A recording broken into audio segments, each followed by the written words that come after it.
পৃথিবীর এক অজানা স্থানে পড়ে রয়েছে ৫০০ বছরের পুরাতন গুপ্তধন, যার বাজার মূল্য প্রায় $৫ বিলিয়ন। এক পকেটমার ও তার ট্রেজার হান্ট বন্ধু মিলে এই গুপ্তধনের দুর্ধর্ষ অভিযানে নেমে পড়ে, যেখানে তারা পদে পদে এমন সব অজানা রহস্যের মধ্যে হারিয়ে যায় যা দেখলে তোমার মস্তিষ্ক বারবার বলতে থাকবে, ইস, আমিও যদি এমন একটি গুপ্তধনের সন্ধান পেতাম। বলছিলাম 2020 সালের মুক্তিপ্রাপ্ত অ্যাডভেঞ্চার অ্যাকশন মুভি আনচার্জের কথা। যারা অ্যাডভেঞ্চার মুভি পছন্দ করো তারা এমন মুভি মিস করার প্রশ্নই ওঠে না। তাই ঝটপট রেডি হয়ে যাও আমাদের মুভিটি উপভোগ করার জন্য। তো আর পেঁচাল না বাড়িয়ে শুরু করি আজকের মুভি এক্সপ্লেনেশন। মুভির শুরুতে আমরা দেখতে পাই স্পাইডারম্যান খ্যাত টম হল্যান্ডকে, যার নাম থাকে নেথান। নেথানকে আমরা অজ্ঞান অবস্থায় দেখতে পাই, আর জ্ঞান ফিরে আসে নিজেকে আবিষ্কার করে যে সে আকাশ থেকে পড়ে যাচ্ছে। এদিকে তার পা একটি কার্গো বক্সের দড়ির সাথে আটকে রয়েছে। নেথান কিছুক্ষণ চেষ্টা করার পর সে জট খুলতে সক্ষম হয়, আর তখন কিছু লোক এসে তাকে আক্রমণ করা শুরু করে। নেথান তাদের সঙ্গে ফাইট করতে থাকে এবং এক পর্যায়ে কার্গো বক্সগুলো পার হয়ে বিমানের ডেকে এসে পড়ে। ঠিক তখনই একটি লাল কালারের গাড়ি এসে তাকে সজোরে ধাক্কা দিয়ে আবার নিচে ফেলে দেয়। নেথান এবার শূন্যে ভাসতে থাকে, আর তখনই একটি হাত এসে তাকে ধরে ফেলে।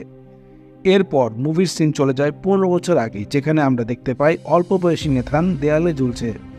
তার হাত ধরে রেখেছে তার বড় ভাই স্যাম।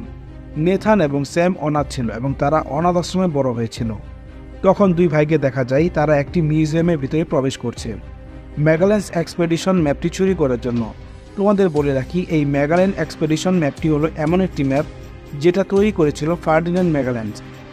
এখন তোমাদের মাথায় নিশ্চয়ই প্রশ্ন আসবে, কে এই ফার্ডিনান্ড ম্যাগালেন্স, কিংবা কেনই বা এই ম্যাপটি তৈরি করেছিল। বলছি দাঁড়াও, সে ছিল একজন ট্রেজার হান্ট, যার মানে হারানো সম্পদ যারা খুঁজে বেড়ায় তাদেরকে ট্রেজার হান্ট বলে। ফার্ডিনান্ড একবার গুপ্তধনের রহস্যে পুরো পৃথিবী পাড়ি জমায় আসে, ইউরোপ থেকে ওসান প্যাসিফিক পোর্ট পর্যন্ত।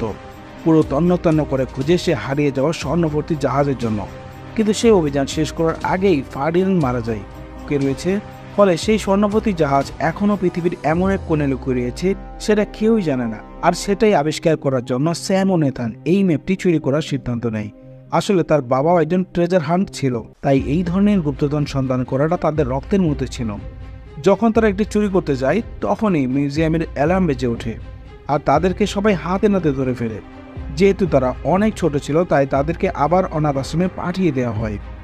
অন্যদিকে স্যাম ইতিমধ্যে তিনবার এই ধরনের কাজ করে ফেলেছে, তাই তাকে অনাথ আশ্রমে না পাঠিয়ে জেলে পাঠিয়ে দেওয়া হয়। যাওয়ার সময় স্যাম নেথানকে এসে বলে একদিন না একদিন তার ভাইয়ের জন্য সে ঠিকই ফেরত আসবে, এবং তার কাছে তাকে একটি লকেট তার গলায় ঝুলিয়ে দেয়। এরপর স্যাম সেখান থেকে চলে গেলে নেথান একটি লাইটার হাতে নেয়, আর সেখানে একটি কাগজ খুঁজে পায়। তখন লাইটার দিয়ে কাগজের নিতে ধরতে সেখানে একটি সিক্রেট মেসেজ দেখতে পায়। সেখানে স্যাম তাকে তার ভালোবাসার কথাগুলো লিখেছিল। এরপর প্রায় 15টি বছর কেটে যায়, আর এখানে আমরা নেথানকে দেখতে পারি একজন বারটেন্ডার হিসেবে। নেথান এখন বারে কাজ করার পাশাপাশি বাজারে আসা কাস্টমারদের কাছ থেকে ভুলিয়ে বানিয়ে তাদের সব জিনিসপত্র চুরি করে নেয়। মানে সে এখন পুরোদস্ত ছেসকে চোর হয়ে গিয়েছে। সেদিন রাতে বাড়ির কাজ শেষ করতে গিয়ে তার সাথে দেখা হয় ভিক্টর নামে একজন লোকের সাথে। ভিক্টর তখন তার হাত সাফাইয়ের ব্যাপক প্রশংসা করে এবং বলে, তুমি চাইলে এরকম ছোটখাটো কাজ না করে অনেক বড় কাজ করতে পারো।